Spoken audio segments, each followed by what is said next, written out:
નમસ્કાર ખેડૂત મિત્રો, બંગાળની ખાડીમાં વાવાઝોડું બનવા જઈ રહ્યું છે. આ વાવાઝોડાની અસરના ભાગરૂપે આપણા અરબી સમુદ્રમાં અસ્થિરતા સર્જાય તેવી શક્યતા છે.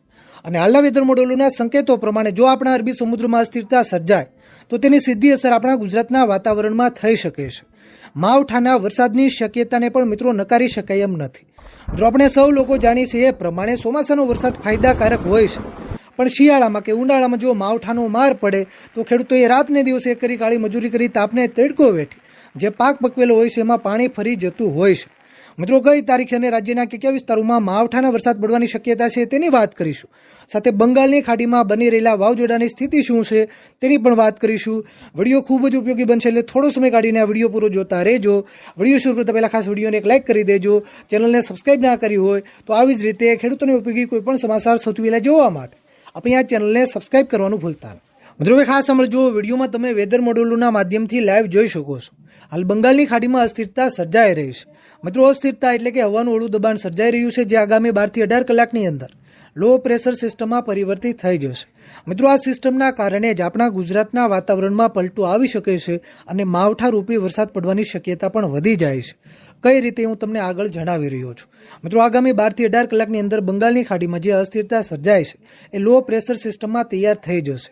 ત્યારબાદ આ લો પ્રેશર સિસ્ટમ જેમ જેમ આગળ વધશે તેમ તે લો પ્રેશરમાંથી ડિપ્રેશન, ડિપ્રેશનમાંથી ડીપ ડિપ્રેશન અને ડીપ ડિપ્રેશનમાંથી સાયક્લોન એટલે કે વાવાઝોડાના લેવલ સુધી પણ પહોંચી જશે. એટલે હાલના વેધર મોડેલોના સંકેતો પ્રમાણે વિડીયોના માધ્યમથી તમે લાઈવ જોઈ શકો છો. આગામી 7 તારીખે આ વાવાઝોડું તૈયાર થઈ જશે. ત્યારબાદ આ વાવાઝોડું આગળ વધીને 9 તારીખે આંધ્રપ્રદેશ અથવા તમિલનાડુના દરિયાકાંઠાના વિસ્તારો સાથે ટકરાય તેવી શક્યતા છે. હવે મિત્રો આટલા સુધી આ સિસ્ટમ ચાલે તો આપણા ગુજરાતમાં માવઠાની કોઈ જ શક્યતા ઊભી ન થાય. પણ માવઠાની શક્યતા ત્યારે વધી જાય છે જ્યારે વિડીયોના માધ્યમથી તમે લાઈવ જોઈ શકો છો આ સિસ્ટમ આંધ્રપ્રદેશ અથવા તમિલનાડુના વિસ્તારો સાથે ટકરાયા બાદ અરબી સમુદ્રમાં પ્રવેશ કરે છે. જેવી આ સિસ્ટમ અરબી સમુદ્રમાં પ્રવેશ કરશે એમ એ ઉત્તર દિશા તરફ ફંટાઈ જશે, એટલે કે ઉત્તર દિશા તરફ આગળ વધી શકે છે, જ્યાં આપણું ગુજરાત પણ આવેલું છે. અને વેધર મોડેલોમાં જ તમે જોઈ શકો છો 12 તારીખથી રાજ્યના વાતાવરણમાં પલટો આવી શકે છે, વાદળા બંધાઈ શકે છે, જેના કારણે હળવા મધ્યમ માવઠારૂપી વરસાદ પડવાની શક્યતા પણ વધી જાય છે. મિત્રો હવામાનના નિષ્ણાતોએ પણ આગાહી કરી છે કે 12 થી 15 તારીખ સુધી સૌરાષ્ટ્રના અમુક વિસ્તારો સાથે મધ્ય ગુજરાત અને દક્ષિણ ગુજરાતના પણ કોઈ વિસ્તારોમાં હળવું મધ્યમ માવઠું પડી શકે છે. હાલ ભારે કે મોટા વરસાદની કોઈ શક્યતા નથી.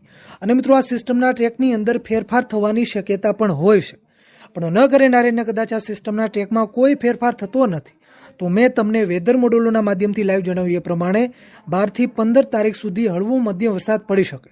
હાલ મોટા વરસાદની કોઈ શક્યતા નથી. હવામાનના નિષ્ણાતો પણ સામાન્યથી મધ્યમ વરસાદની આગાહી કરી રહ્યા છે. બાકી મિત્રો જો ખેડૂતોને કોઈ સલાહ કે સૂચન આપતા નથી, કારણ કે 12 તારીખમાં હજુ થોડા દિવસોની વાર છે. 3 થી 4 દિવસની અંદર ચિત્ર વધારે સ્પષ્ટ થશે કે સિસ્ટમ કઈ રીતે ચાલવાની છે. એટલે મિત્રો ટૂંકમાં આ સિસ્ટમની પળેપળની અપડેટ તમારા સુધી પહોંચાડતા રહીશું. સાવચેતી રાખવી પડશે તો પણ તમને માહિતી આપતા રહીશું.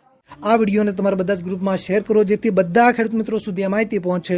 આ વિડીયોને લાઇક કરવાનું પણ ભૂલતા